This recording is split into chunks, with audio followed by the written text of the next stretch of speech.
With Nintendo owning a library of first-party games that date all the way back to the friggin' 80s, you'd think that a streaming service from them would have been like the coolest thing ever, right? And to be honest, it's alright, it's not that bad, but it really sucked ass at first, seeing as how they only added like a handful of games initially. Little by little though, the above average sized den would add enough games over time to where $20 a year it's a pretty good deal. But even 75 years later at the time of this recording, there's still tons of classics missing from the lineup, so the real question at hand is, why sprinkle them little by little over time instead of just dumping them all out at once? Well, sit back in your Cadillac Muscalade and I'll tell you all about it, even though you're probably gonna feel worse about yourself after. But I guess that's par for the course for my videos.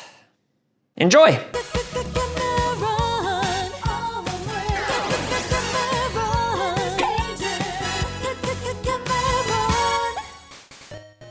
Okay, so one of the main reasons why Nintendo likes to sprinkle older finished games to their subscription service is to keep people subscribed, which kind of seems like an obvious business strategy, right? I mean, after all, subscriptions survive on habit. If you hand a whole vault out on day one, people binge for a month, cancel, and return like once a year. If you sprinkle it out over time, though, while people will shrug, a lot of people just let the subscription keep rolling because they want to see what comes out next. It's kind of stupid, but I think they think it works, and honestly, maybe it does. They give us just a little bit more every month to keep us on the hook, as opposed to us subbing for like 1 month with everything right off the bat and then just moving on.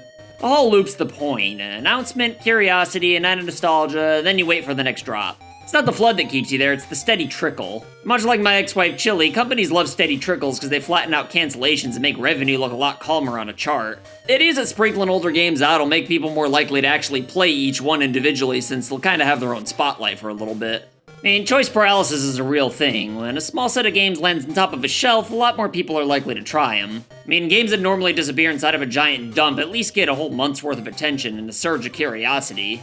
And in the best months, these spotlights are going to turn deep cuts into small little events, which is good for discovering hidden gems. And if all this is true, then it'd obviously keep people subscribed for longer, as well as result in more overall time spent playing these retro catalogs. And if you ask me, I do think that all of this is probably true so far. At least on some level, anyway. The trade-off, though, is that the pacing only feels good if the picks actually land. One shitty month will break the habit of you checking the service in the first place, and a long gap without a single must-play game makes the cancel button look a lot more friendly. I mean, this whole friggin' business model relies on the trust that heavy hitters are gonna be coming within a reasonable time frame. If that trust gets broken, people are gonna frig the frig off. Pardon my language. Although that being said, though, we're still missing classics like Smash 64 and Melee. I mean, the whole point of all this is nostalgia, so when games that define entire generations are missing, then the games that are missing become what people actually talk about more so than the games that the service actually provides. This wouldn't be a problem if they at least quickly gave us all the must-have games, but seriously, why'd it take more than like 1 year tops to get all the key first-party games? This isn't an attack on rival turf or anything, even though it kind of is an attack on rival turf. But whenever there's a long wait, it sets an expectation that you're gonna get something good, so when the payoff's something obscure like this, people are definitely gonna be disappointed. And again, if we just had all the key games right off the bat, you could put whatever random titles you want on here. In fact, people probably have an attitude of the weirder the better. I mean, seriously, think about it. Nintendo consciously decided, probably in a meeting that they arranged, nah, let's not give a Mario Kart Double Dash for free since we own it, but let's pay Data East to drop Side Pocket instead. Like, are you fucking kidding me? Side Pocket and no Smash? I mean, I'm sure the scheduling math seems fine and dandy internally, but it feels ass backwards for everybody else. And I'm sure somebody's gonna defend the more obscure games in the comments and like, hey, I'm all for hidden gems and all that. Like, Journey to Silius is awesome. I'm sure a lot of other games that seem random to most people might actually be good, but even so, why withhold the obvious games? I mean, after all, there's nothing wrong with servicing oddballs or imports. I mean, the fun of a curated library is that you discover something you never would have otherwise. Speaking of imports, though, why can't a billion-dollar company like Nintendo just take like 1 business day to translate some of these games? Granted, a lot of the imports don't really need translations given how simplistic they are, but like, it can't take that long to just do and then have the ROM forever. I mean, I guess I shouldn't complain since it's better than nothing, but I mean, fans go out of their way all the time to translate Japanese games into English for free without even so much as a thank you.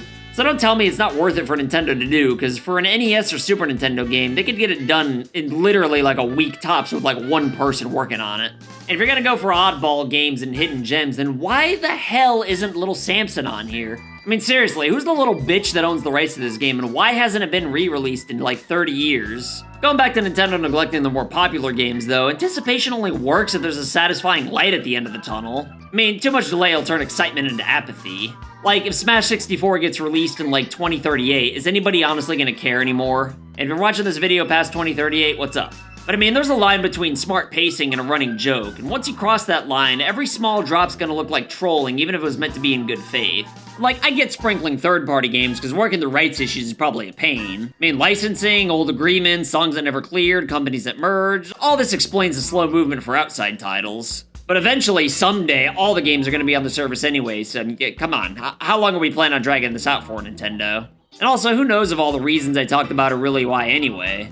I mean, Nintendo's president Johnny Nintendo said during an investor Q&A that the goal is to maintain and release memberships over the medium to long term by continually adding attractive elements to the service, which is basically a retention strategy. But even back on the original Wii, when games were being flat out sold on the Virtual Console, Nintendo was still sprinkling everything out little by little over time. I mean, the sprinkling on the Wii taught fans to accept the slow conveyor belt method, even when they were paying per game. The wrapper might have changed eventually over time, but the habit's still the same to this day. I mean, even right after the Wii U started all over with a Virtual Console from scratch, where you'd have to pay an upcharge to transfer your Wii Virtual Console games over, which pissed everybody off. Not only that, but you had to wait for the game to actually be available on the Wii U.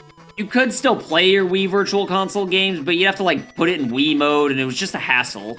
But that upcharge just felt like a toll for loyalty, and it rewired how people think about digital collections. Which is probably something you don't want to do if you're, trying to make money off of digital games. I mean, if you feel like your library is just gonna be taxed or reset, then every new piece of hardware feels like a question mark. Like, am I gonna have to rebuild all this again or not? Because even the 3DS made you buy everything all over again without even giving you the option to transfer anything over. And then came the Switch 1. When the subscription model eventually did arrive, years into the console's life, mind you, it did at least promise consolidation and less chaos. But as what should have been a shock to no one, the old pacing habits came along for the ride anyway. I mean, a subscription model does make sense these days, but the delivery's just stupid. Thank God the Switch 2 at least lets you keep everything that was on the first console, but it wouldn't surprise me if Nintendo tried to pull this again with the new Switch 2U. But like, did the GameCube library really have to be locked onto the Switch 2? I mean, it feels way more like gatekeeping than a technical limitation. I mean, it literally runs enhanced GameCube games, so obviously it could run regular ones. I'm sure someone who's gonna pretend to know how the hardware works is gonna dispute me on this, but the harder thing worked on the old console, so naturally the easier one should work too. It's really as simple as that. Let's not forget when the below-oversized then also locked Super Nintendo games to the new 3DS model, so I think Nintendo obviously just held GameCube games back to give people a reason to buy the new console. Which is fine, I guess, they can do what they want. But I bet there's a lot more people who'd pay extra for GameCube games on the Switch 1 than there are people who'd buy a Switch 2 just to play GameCube games. I don't know, it just kind of feels like Nintendo's holding GameCube games hostage with a ransom being that you gotta buy a Switch 2. You know, kind of like how Nintendo's holding online play hostage with a ransom being that you gotta subscribe for 30 to 40-year-old NES games. And never mind the subscriptions, why can't we just buy the games anymore? I don't want to rent, I want to own. Then go get a job. I mean, there's a good chunk of the audience that wants ownership, not just access. There's a lot of people out there who I'd bet want to pay for a few of their favorites that are gonna survive account changes and new consoles. Sadly, almost every industry leans towards renting these days because the revenue's predictable. I mean, what if we only want one game on the service? Are we just supposed to keep subscribing forever or whenever we want to play it? I mean, obviously that's the idea here, and again, I do like the subscription model as an option. I just think it'd be way cooler if they let us buy the games individually, like Xbox, whose business model Nintendo swears they never even looked at, and honestly, I believe them, which is not a good thing, by the way. I mean, a simple subscription would calm a lot of people down and probably make Nintendo extra money too. But now I'm getting to the territory of wishful thinking though. At the end of the day, the Nintendo Switch Online service could easily be way better, but in all fairness, the expansion pack is pretty cheap at $50 a year, or even cheaper if you go on the family plan, which I would definitely not recommend after my ex-wife Chili left me with the bill and won't even give me the password to let me see my kids. But anyway, that's all for today, but if you got a kick out of my incoherent rambling and disturbing imagery though, then you should check out the video I made tearing all the green hill zones from Sonic the Hedgehog, but you'll excuse me though, I gotta go duke in the urinal real quick. And my wife Chili's urinal, no less. Later!